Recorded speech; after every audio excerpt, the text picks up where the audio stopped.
First-generation and low-income students face tremendous financial, academic, and social challenges that put them at risk of dropping out from college compared to their peers.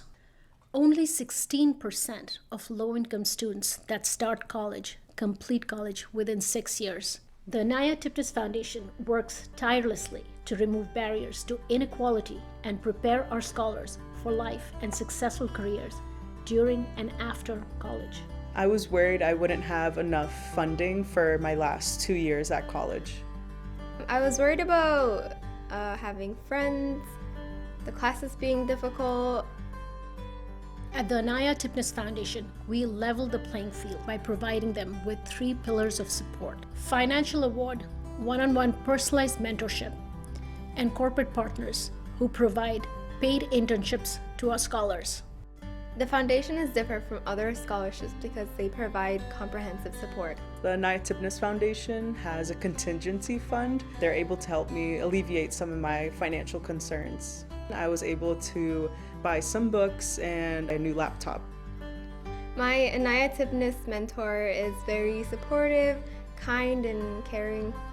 She gave me advice whenever I needed it, especially when I had struggles in my classes. Being a part of the Anaya Tipnis Foundation feels like being a part of a family. There's always going to be a community that I can lean back on. Please continue to support students like me in any way you can. By donating, volunteering, or partnering with the Anaya Tipnis Foundation. I'm Didi, and I'd like to become a marine scientist. I'm Bashir, and I want to become a doctor. Thank you to each one of you for your continued support. Thank you. Thank you.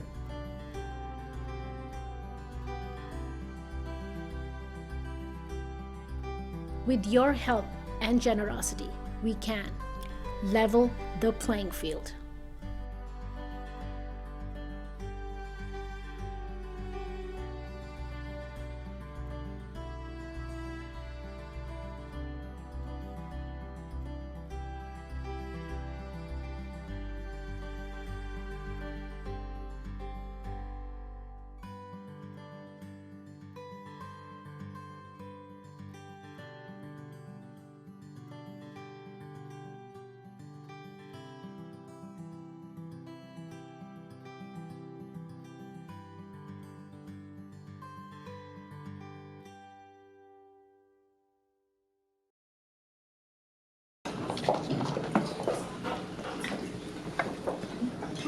Good evening. Good evening.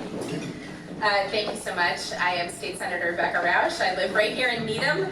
Very proud Needham resident, just right over there. I can walk here from my house. I didn't walk tonight, it was too wet for that.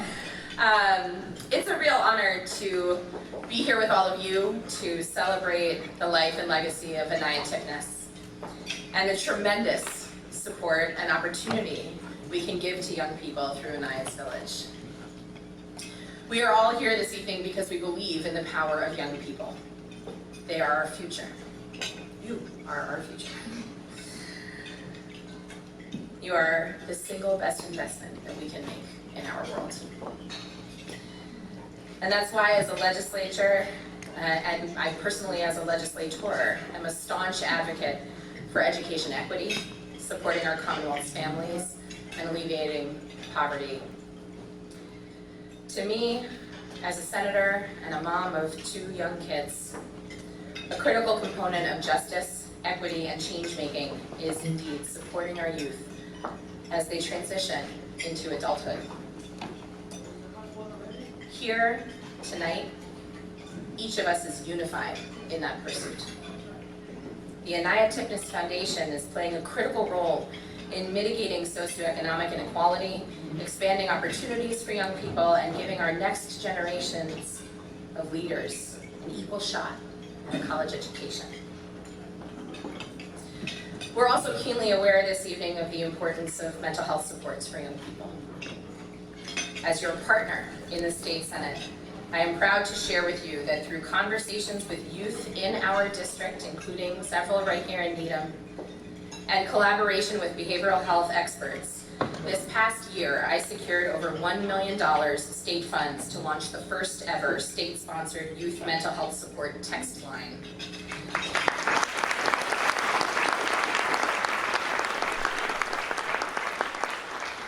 The line is called Hey Sam. It's staffed by trained young people, so it's peer-to-peer, and it is fully and completely confidential and anonymous. So to the young people in the room, and to all of you who have teens in your lives, I hope you'll tell them about Hey Sam, and that they in turn will tell their friends, and that this work will help our young people survive and thrive. It's a partnership directly to some of the work that you have heard about in this video this evening, the mentoring and support that the Anaya's Village Scholars all have through their mentors. Again, it's such an honor to join you this evening. I want to thank Monica and Rajiv for finding the strength to turn an unimaginable tragedy into such formidable social justice work. Thank you also to the foundation.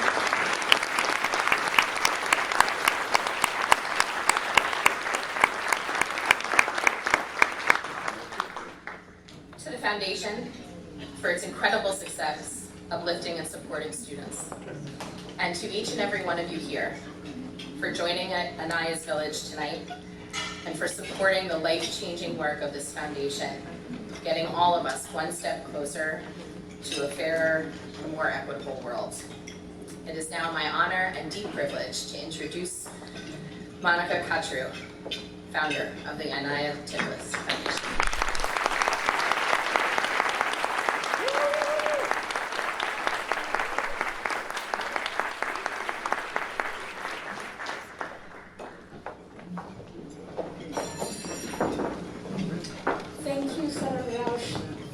Lovely words and a kind introduction. It really means a lot to me. How's everybody doing? Good. If you guys want to know how I'm doing, ask me tomorrow. I just want to try this. But really, on behalf of the Anaya Tipnis Foundation, a very warm welcome to all of you, and thank you for all the love and support you give us every day. The focus for our next hour is to celebrate our scholars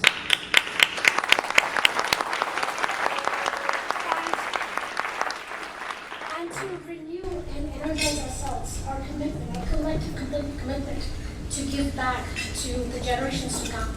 And what better way to give back to the generations to come is by empowering all of you, the generations of today, with the most powerful tool, education. And I think that I probably was in high school when I first read Nelson Mandela's quote that education is the most powerful weapon you can use to change the world. And if that wasn't enough, my mom would often say, they can take everything away from you except for what's here. And it's taken me a long time, but over the years I have understood, that deeper meaning what they were trying to say. You see, education not only helps us get a better job, financial security, all that is well and good. But education at a very fundamental level does a lot more. It gives us the confidence, and that confidence breeds hope, and that hope provides us with the tools to dream, and dream big. And that gives us the courage to change our circumstances and eventually the world. In the last 4 years, we have seen exactly that. As our students have gone on, embarked on this journey, sometimes the first ones, actually often the first ones, from their families to go to college, we have seen them grow more confident, grow more fearless to dream and dream big, and that has bred that hope, that courage, that determination to change their circumstances. But please don't take my word for it. You'll hear directly from them in a bit and judge for yourselves. So in the last 2 years, life has been very uncertain. And as the landscape continues to shift from under our feet, the torch that our daughter Anaya lit to make education accessible and equitable, that torch blazes on. And let me share how. In the last year, we have expanded to support 12 additional scholars, bringing the total number of scholars to 37.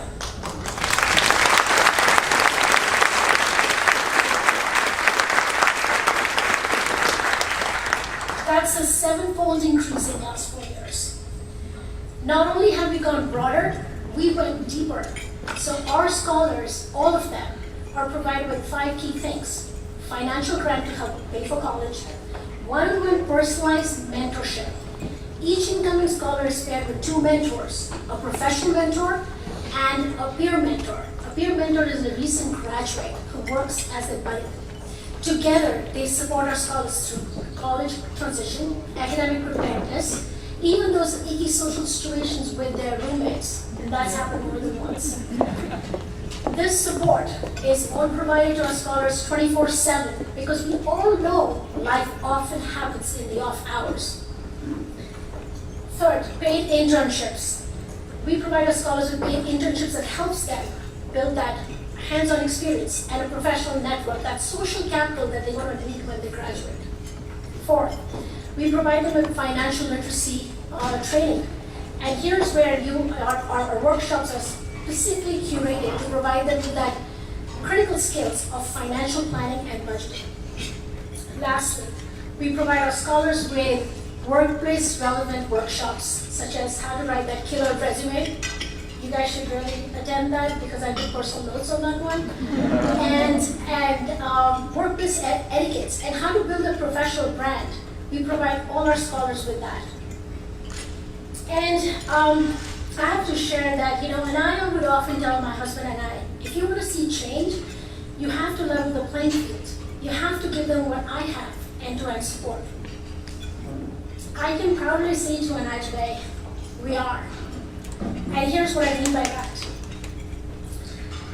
National studies, if you Google many of them, will show you that how the graduation rates of low-income students are 16%, only 16%.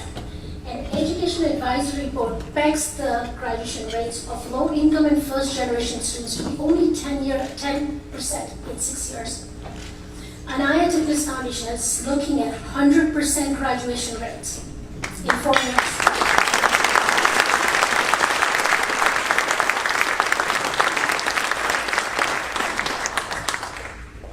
We are leveling the playing field.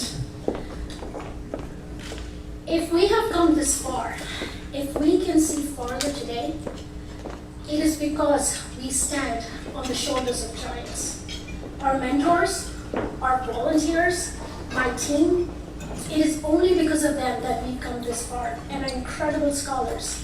And if you can just indulge me, I would love for you to join me in thanking them. Many of them are in the room here with me here. If you could just stand so I can thank you and everybody knows. Give the mentor, please.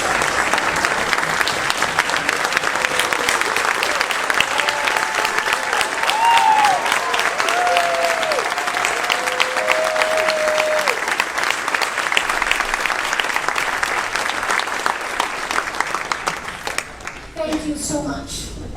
I hope each one of you leaves this room tonight feeling as inspired and hopeful as I do every day in what we can do when we come together. Thank you so much for all your support and your generosity in moving our mission forward and supporting our scholars. Thank you so much.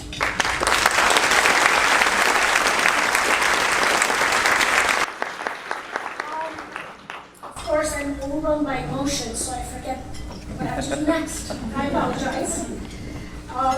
I have the privilege and honor of introducing our opening keynote, Representative Sinha. As the state representative for the 37th Middlesex District, Dan Sinha is the first Brazilian immigrant to be elected to the state legislature. Before his election, Dan worked as Senator Eldridge's district director and worked tirelessly to protect immigration rights, ensure healthcare access, and make progress towards racial and climate justice. Now, Dan is continuing the fight on these issues and more in the Massachusetts House of Representatives. We thank Representative Sinha for his dedication to make our Commonwealth a beacon of justice for all. We are so honored to have you and inspire us, our community, and our scholars tonight.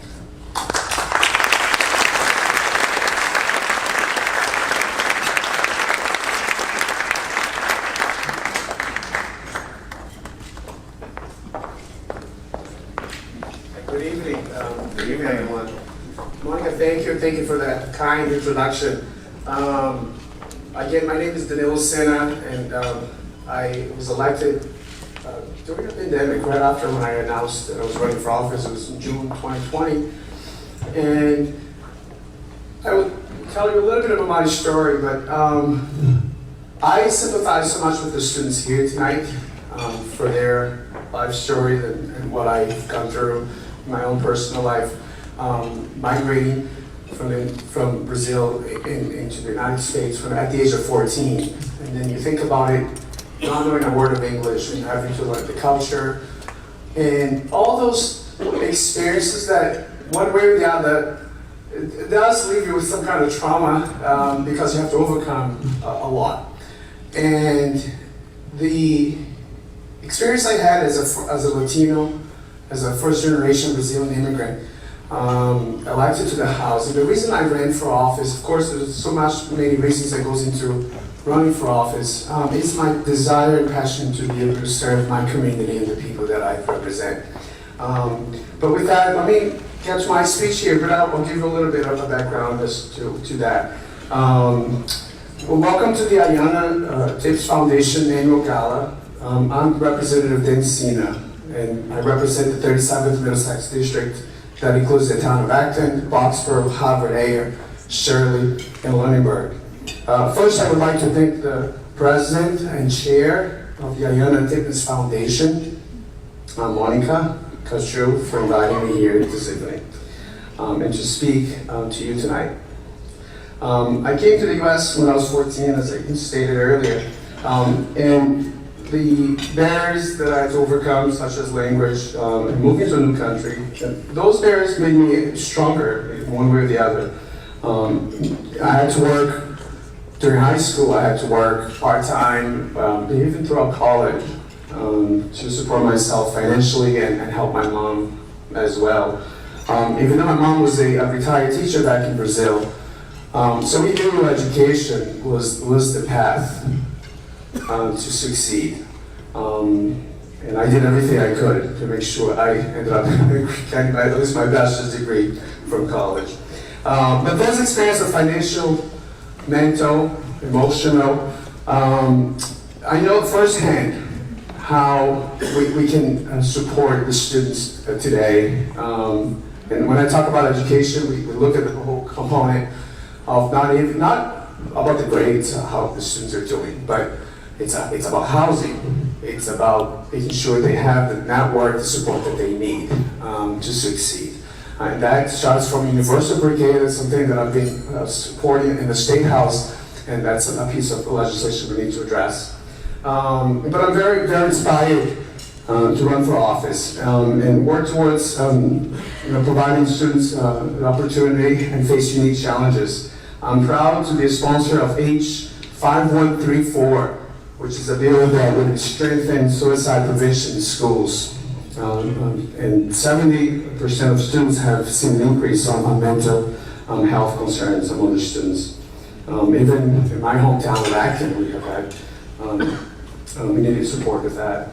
And our low-income and first-generation students are doing everything they can so we can build a better life for themselves and their families. And this foundation has proven that. And to say that we've seen the pictures of 37 students that were here, some of them are here this evening, and I congratulate you. And I thank the foundation for their work. And I know they've done so much work in the last 4 years. But with that, I just want to end by saying that I'm here to serve, and I hope you, if I can be of support to any of the students that are here, or even among some of the friends and colleagues, but you know where to find me. I'm State Representative Danilo Sena, and every time I get an email, and I'm luckily tonight, this evening, I brought Lorena, who's my aide, and Lorena does so much work. And she takes those constituent cases and refers to services. And when I was working for Senator Eldridge, I remember helping a mother of a young student who was a college student, and just trying to get her connected through financial aid and trying to even get a loan. It's even that we have work to do. That's why I think we need to make college free at a personal level.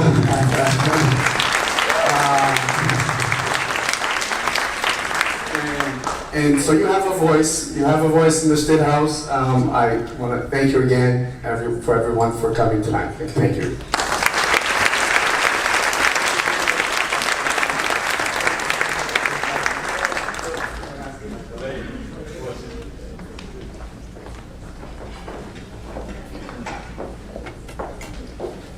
Wow, that was amazing. Monica and Representative Sarah.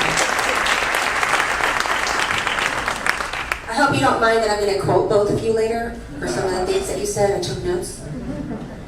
So now we have an amazing panel that's coming up here, our panel of scholars, with their moderator, the one and only Reggie Jean. Reggie is currently director of Boston University's Upward Bound and Upward Bound Math and Science programs. But aside from that, he's an extremely talented human being who's done a lot of work. Come on up.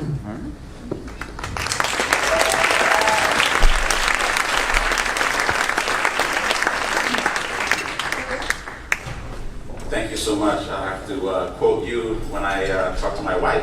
Someone said about me. So I appreciate just the opportunity to be here tonight. The words that we heard from the House of Representatives member and from the state senator ring true. And Monica, your work is amazing. I haven't met anybody who's been able to say no to you on doing things because the cause is so right. And you're so passionate about what you do. And so I know that the most important thing and people that we hear from tonight are the students.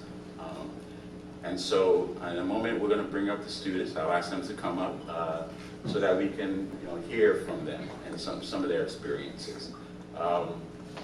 And so I'm not from Massachusetts originally, right? But my wife grew up in Needham, right? So and when she heard that we would be in this venue tonight, she was so excited. Now she grew up on Melrose Ave and went to Needham High School, and there's a United Methodist Church that her father was a pastor for, Reverend Dean, and all this stuff, I'm like, oh yeah, I'm gonna go and present.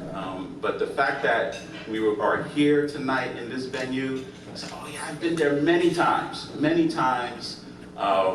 Just some great experiences, some great memories that she was willing to share. And we have two daughters, right? And Jackie and Cece, twins, right? 5th grade, and we got their MCAS results today. And it's interesting when I think about my daughters, when I think about my family. I grew up in different circumstances, right? So they're second generation, right? Because they're going to go to college, right? They're going to go to college, right? I'm first generation, and that wasn't part of the expectation all the time, right? And so, I grew up in Brooklyn, New York, and school of 3,000 students. Yes, 3,000 students. And I think, I have to check my yearbook, but I think we had 3 guidance counselors. So, I didn't really have many conversations with my guidance counselor. I remember, we took the Regents in New York. Any New Yorkers here? There you go, okay, I see you. And so we take the Regents, which is similar to the MCAS. I didn't think much of it. So I just take the Regent. Every year you take a different Regents, chemistry, bio, and you just take it. And then my only meeting with the guidance counselor after I took like 10 Regents is, wow, you took 10 Regents and you passed them all. You did very well in these Regents. I'm like, oh, sure, whatever, I don't know. I just sit down, take a test, and move on. But later you find out about, test anxiety and stereotype threat and how that's not necessarily the case for everybody, right? I just happen to like school. I happen to, do well on tests. When I applied for college, I didn't know what I was doing, right? I applied to BU, Penn State, Alfred University, and Hofstra, right? And if you know college, those colleges are vastly different, But I didn't know what I was doing. Somebody mentioned going to college and this college might be nice. I just added them to my list. Thank goodness I got into Boston University, right? Because, it sort of fit what I was looking for. They gave me good financial aid, so that's where I was going. I love Penn State, got into Penn State, but I got into the Altoona campus of Penn State. Is anybody familiar with the Altoona campus of Penn State, right? It's different than the main campus, right? It's different from Brooklyn, right? So that wouldn't have fit well. We cannot leave going to college and being successful in college to chance. We cannot do that. And it's a crime that 16% of students who are first generation from low income backgrounds graduate from college. That's a crime, right? So the work that we're doing here is important to make sure to mitigate the circumstances for so many students. So for some of those students, I'm going to ask them to come up, have a seat, so that we can hear from you. So, come on up. Stevie, come on up.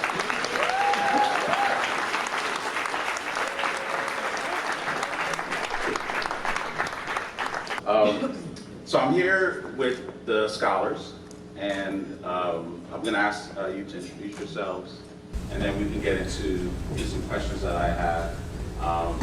And at the end, we may have time for a question or two from the audience.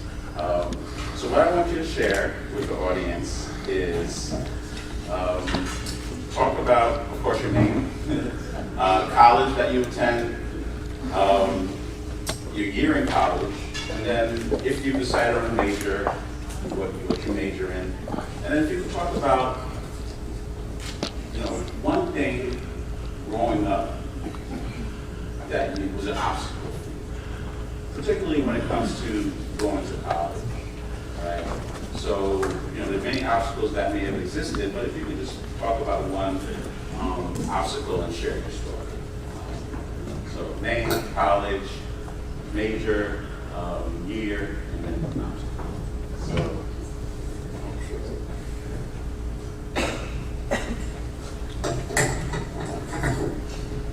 all right, like Vegas, okay. Hello, my name is Anaya Charles. I go to Georgia State University. I'm a sophomore there. My major is health science. One child in here. This is my second year. Oh, you're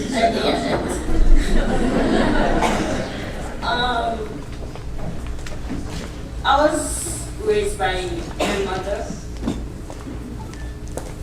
I would say one challenge, I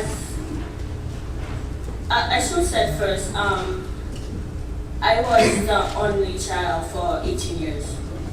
So it was very difficult for me to fit in. I did have cousins to play with, neighbors, to get to the house, even though my mom didn't want that. But yeah, it was very difficult for me to fit in. So when I started college, I prayed God so I don't have a roommate because I knew that the relationship wasn't gonna go right. And thanks God, I don't have the roommate. Still, and because of that, it was hard to start in class. It was hard to even choose a room because I was like, oh my God, I'm gonna have to do this, and I have to do this. It was a challenge, but I was able to face it. and I am grateful for this.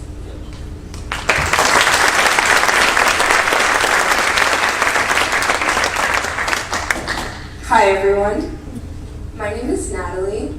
I am a sophomore at Brandeis University. My major will be HSSP, which is public health. And one obstacle I have faced growing up was coming from Lynn, Massachusetts. That kind of community was, it was hard finding many resources, finding who I was, and kind of navigating through the obstacles when it comes to financials, career exploring, all that kind of stuff. But yeah.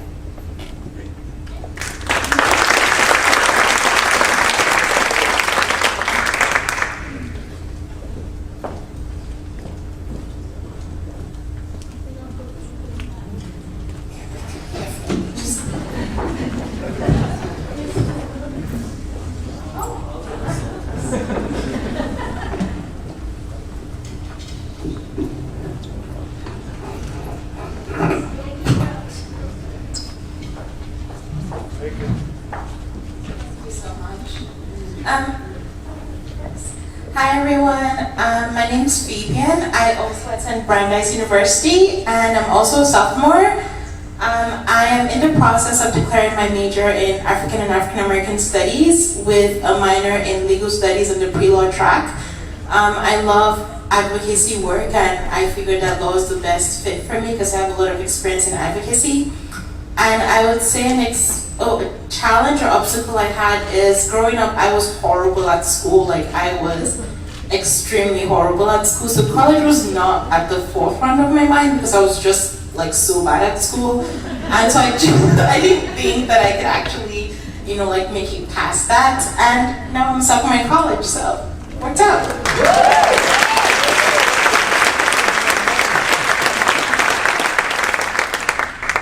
Good evening, everybody. My name is Ayotan Teixeira, and I'm a sophomore at Northeastern University. One obstacle I would say growing up would be that I didn't have anybody to look up to. I didn't have anybody to tell me that I can even go to college. Like she said, college wasn't in my mind until 8th grade. I was like, maybe I wanted something different for myself. So I told myself that I don't want to just stay in my community because the world is big. I wanted to explore.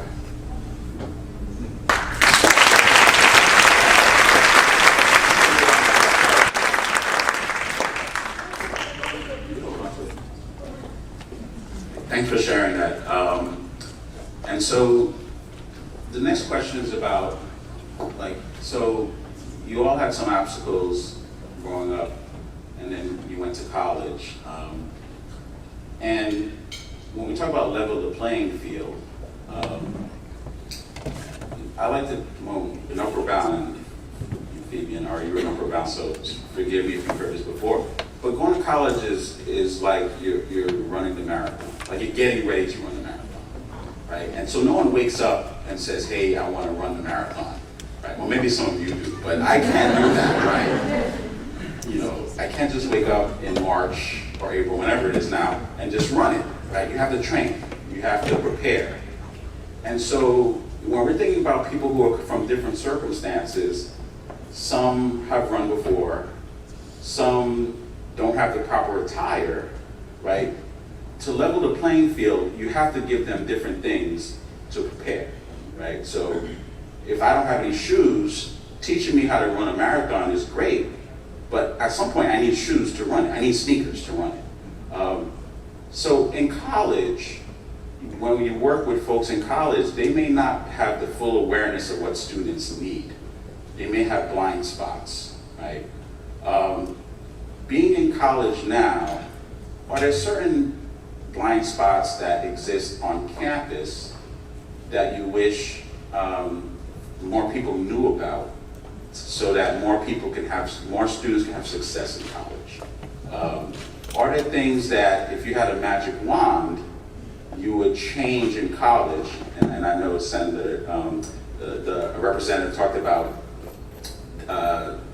free college, right? So that's off the table. That's off the table.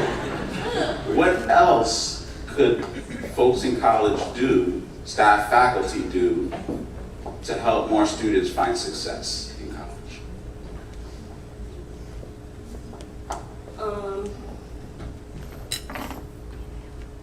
If I had the power to change anything throughout college, I will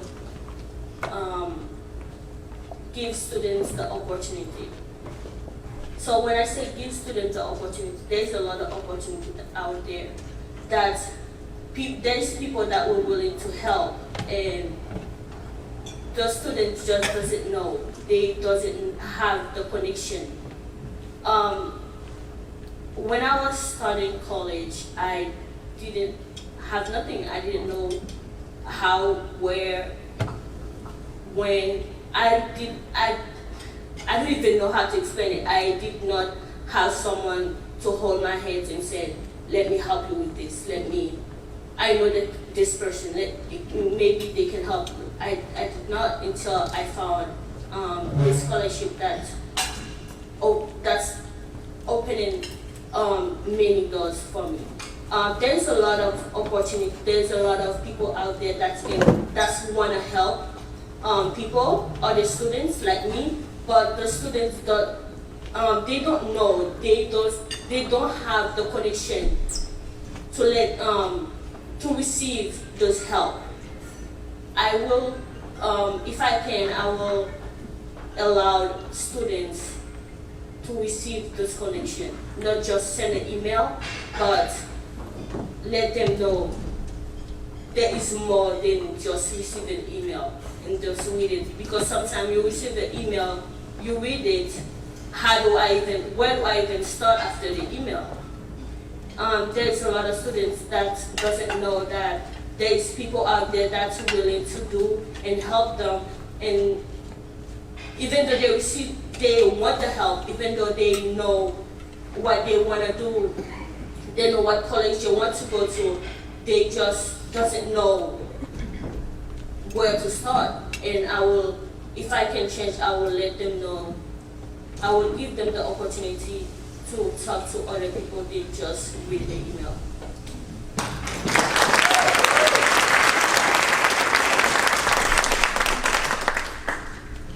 If I had the power to change something among all the school systems, it definitely have to be some sort of training when it comes to equity. Certain needs are very different when it comes to different students, so I feel like that, number one, needs to be understood in order for change to be made.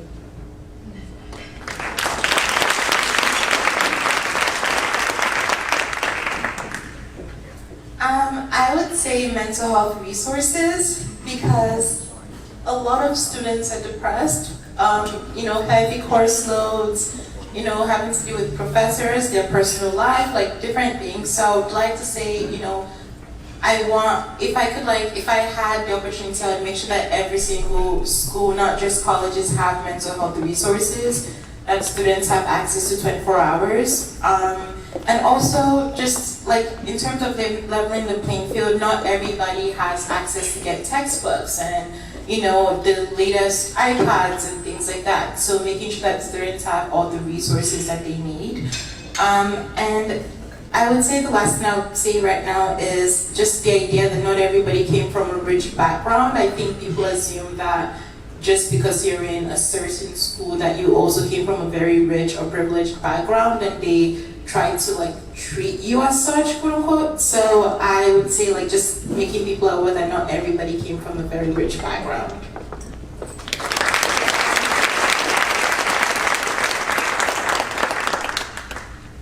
I would say that the blind spots that I've seen would be that I feel like some professors doesn't really understand that when you're a first generational student, and being an immigrant myself, you're a full-time student, and for somebody like me, I'm a part-time worker, but then I'm also I help my family out, so it's I'm a full-time student, and I also have to, do the basic necessities that other students, their own parents can do it themselves, but then I have to call, make appointments, you know, call immigration, all the other stuff. So it's like I work 2-3 jobs as a student.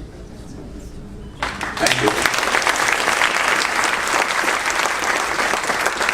So that's an important perspective that you talked about in terms of, you know, making sure that people in college, faculty, staff are aware and take the time to become aware through equity training, and then those connections. And Anara, you're right, that sometimes it's easy to just send an email and say, hey, okay, I've done my job, I send an email to the students, but you know, those personal connections are important in order for people to feel comfortable, because again, for emails might work for some people, but it doesn't work for everybody.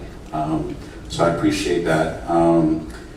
And then the note about mental health resources. And then, you know, the one good thing about the pandemic is that it's opened people's eyes to the mental health needs of so many. But it's not like the needs didn't exist before the pandemic. But now, at least it's on the forefront, and you know, it's something that more people are cognizant of. So I appreciate you sharing that.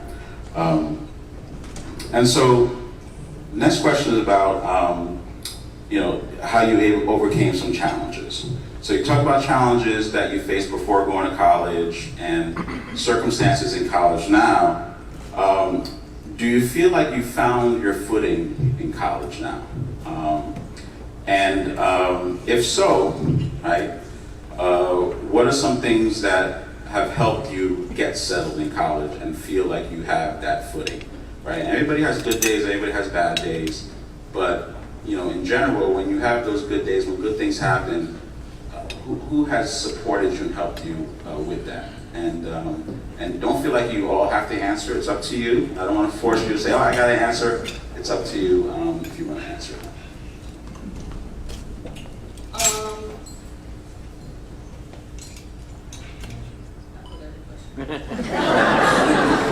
I spoke too long. Do you feel like you found your footing in college, right? And you feel comfortable where you are right now, and to have no roommates that might have contributed to that? And then, what, if so, what has contributed to you feeling good about where you are right now? Okay. As I said, this is my second year in college. For me to be able to successfully pass through this year the same way I did last year, I had to get comfortable being uncomfortable, which is me.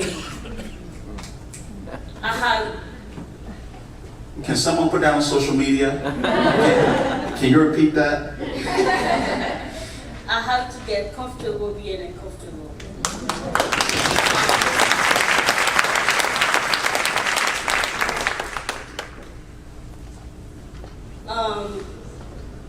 Which means sometimes I don't want to talk to people, but I have to do it. So sometimes I always want to go to class, which is good, but I don't always want to hear the teachers, because you already know what's going to happen. They're going to stand there, speak for hours, and then they expect you to take everything. That was really hard for me in the first year. So for me, because I don't have an example, I had to relate to my mentor. I had to go back every time, ask questions, ask for help. I didn't know where to go buy books. My peer mentor said, hey, let me help you. I know this website that you can buy the books very easily. My first year, I struggled with the classes. My mentor sat with me and said, it's okay, you don't have to be perfect in everything. I mean, I need to be perfect. I'm the first child. I'm the example. She sat with me every time, and I felt like even though I was alone in the room most of the day, but knowing that I can pick up my phone and call her and say, hey Mimi, it's not working, and she will sit and say, it's okay, give me the strength.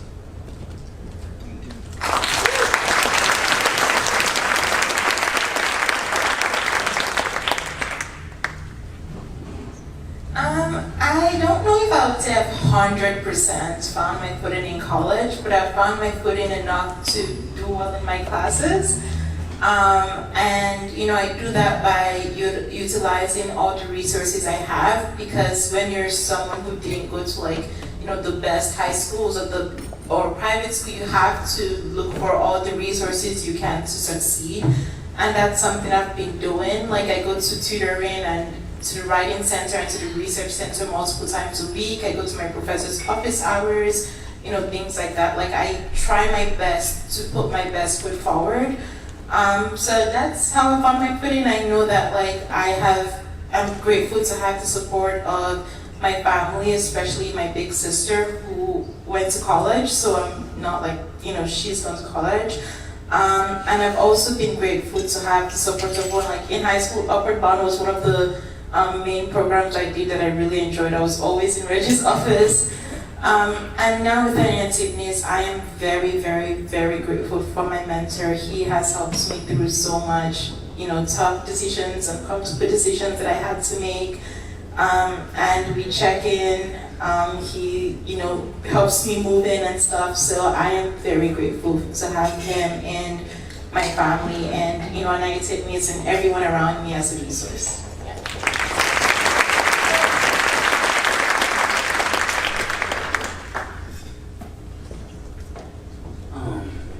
I haven't necessarily found my footing, but there's a couple things that I've been doing that I think has been working well for me. One thing is, I found that for me, going to a professor is kind of hard, like she was saying, uncomfortable, because it's you don't actually ask the quote unquote simple questions that you really want to ask, because you feel like they're gonna think less of you. So what I've been doing recently is I've been asking my classmates, I make sure that at least I have at least one person in each of my classes that I can go to that we can study, and that way I feel like my grades has increased tremendously that way.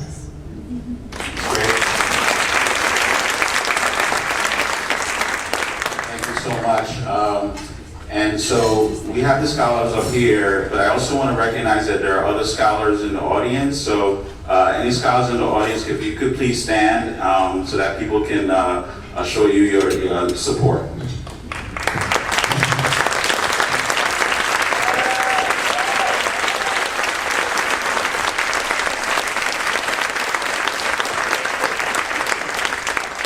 So we're wrapping up here. I just made notes of something you talked about, and I have to be comfortable with being uncomfortable, so I'm going to use that with the Upward Bound students. I'll give you credit, because that's an important concept. Utilizing the resources is also important, and so from what you talked about, and we've heard the concept of it takes a village. Another concept folks are talking about is a web of support, right? And so before, programs and people work in silos, including programs like Upward Bound, it's oh, you're in Upward Bound, you're all set, you have everything you need. But that's not the case. School's school's all you need, that's all. Or you play a sport, you have everything you need. But students, to be able to overcome obstacles, need everybody, a lot of people involved, to be able to go to college and be successful in college. And so, the work that the mentors, so I'm glad that someone asked the mentors to stand up and be recognized, because you're a part of that web of support. Everybody in here is a part of that web of support, because you're showing support to the scholars and to the Tipnis Foundation. Even if you bid on one thing, you're part of that web of support. because it takes everybody contributing and helping and supporting to be able to have scholars like these find success, and so that we can start chipping away at that 16%, so that more students are successful and more students are going to college.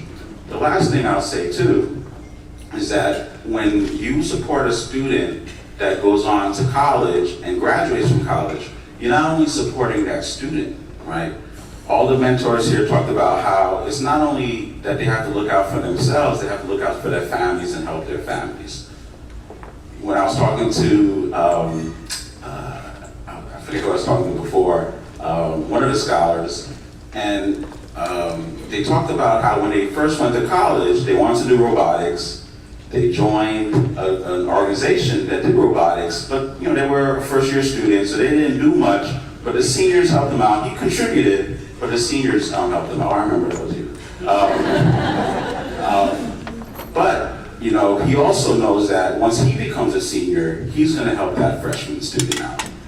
And so that's how the cycle is. Everybody in this room, no one's a self-made person. Like, we don't usually use that. I think Abraham Lincoln was the last person to use that term. Everybody needs help at some point. And so to have a successful web of support is the work that you're doing to support the students up here, and then the work that you will all do to continue that legacy. So I appreciate you being a part of this. Thank you for your involvement. To all the panelists, you did a great job. So thank you.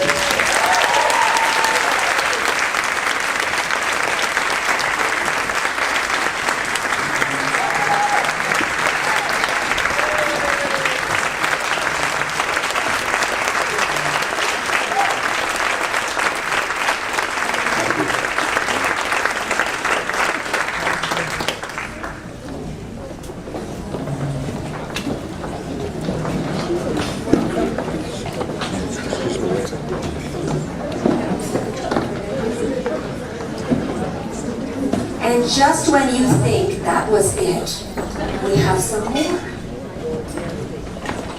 By the way, it's come to my attention that some of you have been trying to outbid me for the Bahamas trip on the silent auction. I'm upping my game. So it's my pleasure now to introduce Mayor Sumul Siddiqui, who is the mayor of Cambridge. Just a quick word about her. She's very amazing. She grew up in Cambridge. She came all the way here from Karachi. She's won multiple awards, does amazing work. She's making the greater Boston community better engaged and equitable every single day. So please give her a round of welcome and applause.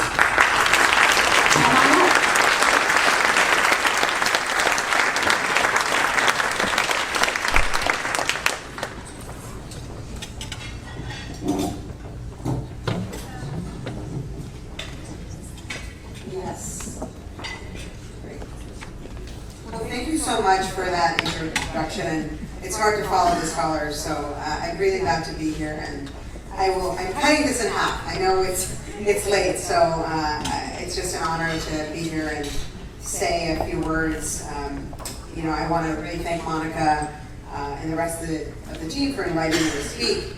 It's been great learning more about the inspiring work being done and hearing from you. I also want to acknowledge my colleague on the City Council, Councilor Zondervan, who's here right here. Quentin Zondervan. We started our political careers together, so it's great to be here in Needham. We were talking about how we don't get out here much to the suburbs, and I'm such a city girl, but I love getting out of Cambridge when I can, and it's really nice to spend time out of Cambridge every once in a while. The mission of the Anaya Foundation to support and uplift first generation and low-income students make it through college is one I feel a very deep connection to. I share a story very similar to many of the scholars here this evening. I was born in Karachi, Pakistan. When I was 2 years old, my family and I immigrated to the United States. We came here for the American dream. We know this can mean a lot of different things for different people. For my parents, it meant a better life for me and my twin brother, Rohan. But when we got here, there were various barriers. Despite the fact that my father was highly educated in his home country, when he arrived, he couldn't find work. He had to work 2 jobs for over 20 years, first as a shipping clerk and then a produce clerk. My mother also worked nonstop to provide for our family, and she's still a cashier at a local grocery store, Star Market, to this day. We were really lucky to grow up in Cambridge because we have access to a lot of affordable housing. But growing up low income, with parents who were often very busy working, came with a different set of challenges. I knew my parents were working very hard to provide for my brother and I, and I have this distinct memory of them telling us, you know, we're working really hard for you, so you can have a better life and go to college. And we want to tell you, you have to take all the initiative. You have to find the mentors. You have to not be afraid to ask for help. And there was nothing more my parents valued more than education. But without this how-to guide, the college process, as we've heard tonight, and we know can be really daunting. College visits, I knew people who were going on visits, their sophomore year of high school, second year of high school. You know, I didn't even know what college looked like. Applications, FAFSA, you name it, all the complications. And my brother and I, we had to navigate that outside my family. But I did have good teachers. I had a great guidance counselor who believed in me and provided me with that roadmap that I applied, and then that led me eventually to get accepted to Brown University. And you know, I'll never forget the day I got into Brown. I ran down the hallway and I said, "Oh my God, Mom, Dad, I got into Brown." My parents said, "Wait, that's a color." What about Harvard? You know, they had never heard Brown, right? So when I stepped on campus as a first-generation student, I immediately felt different. There were people who were much wealthier than me. They came from such different life experiences, as you were mentioning, and they lived life with a different outlook. And I remember I began doubting my skills, my talent, anything I had accomplished in high school. And in that moment, I asked myself, do I belong here? And I think that feeling sometimes never leaves, but especially in college, you have this imposter syndrome. And at that time, my support seemed really far away, and I was unsure where to go. I was afraid to ask for help. I didn't really want to go to my professors. I was too scared. And this led to this butterfly effect of feeling unmotivated, not doing as well as I wanted to in my first year, in my second year. And then figuring out ways, okay, how do I get my GPA up? And I know I'm not the only one with this experience. There's so many young people across the country who want to pursue higher education, but for reasons outside of their control, they're unable to break down those barriers placed before them. That includes cost, the lack of guidance, the lack of support, family responsibilities, self-doubt. Graduating college is a huge accomplishment, no matter what. But attaining a degree while also working a job or taking care of relatives, or being the first in your family to do it, that makes graduating more challenging. There's often not enough support or resources or mentors that will help low-income and first-generation students with finishing up their degree.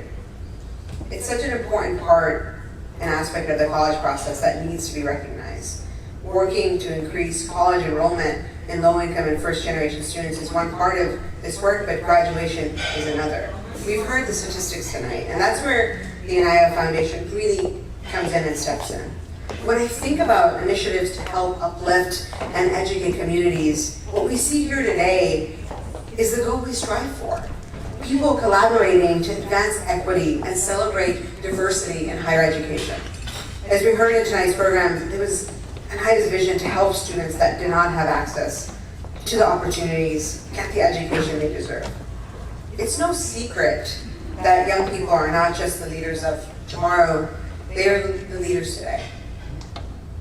As chair of the school committee in Cambridge, I'm always thinking of ways to create better access to higher education. In Cambridge, we recently started an early college program that gives high school students the opportunity to take college courses at Lesley University while earning high school and college credits. This is the first year of the program, and we're hoping years from now this program helps low-income students graduate from college early and in less debt. We know the growing cost of higher education is often a huge barrier for students to graduate, which is why in Cambridge I'm also focusing on implementing a free community college fund for students in Cambridge, and hopefully growing the fund for students attending public colleges too. Scholarships are not the only method to overcoming barriers towards college retention. And what we see tonight is this community and the support from a trusted mentor is also necessary. With that proper support, young people are able to shatter glass ceilings, break down barriers, and the work of this foundation brings us one step closer to a more just and equitable world, one where young people are given the opportunities to thrive and lead. Many of us have faced obstacles and know what it means to power through them. And despite those barriers, we're here today continuing to persevere and get through it. And from what I heard today, I know the students who are supported by this foundation understand that their identities are not a burden and they are given the tools to graduate. I'm so proud, like you all, to be a first generation student. And I really think that the work that this foundation does and will continue to do will have such an impact on so many lives. And so I'm so grateful to have an opportunity to speak. And so thank you so much for allowing me to say a few words. Thank you.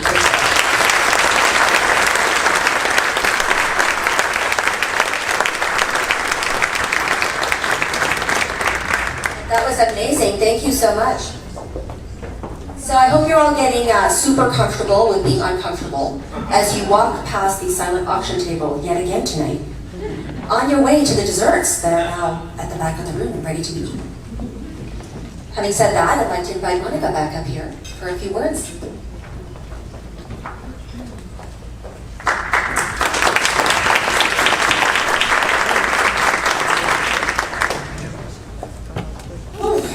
This has been wonderful for me.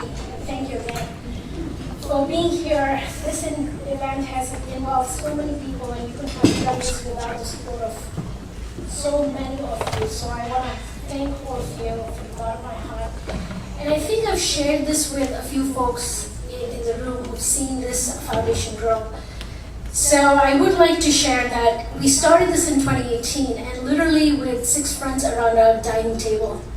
And it just warms my heart today to see that we are busting through the seams of this room to have 200 people come here. Thank you so much for showing your support and taking the journey with us through that. From 6 friends around the dining table to 87 today. We have 87 volunteers who make this happen. I'd like to once again thank our sponsors, Eversource Energy, IBIS Marketing, Webster Bank, Kevin Eager of Coldwell Bank Realty, Rich May, Attorneys at Law, Cambridge Brewing, and Kessler Karate. We couldn't have done this without you. So thank you.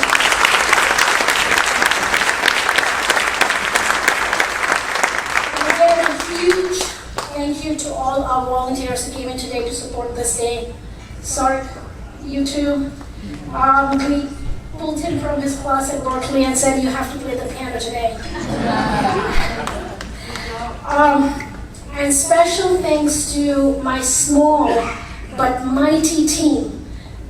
I am so personally indebted to you for what you guys do every day through holidays.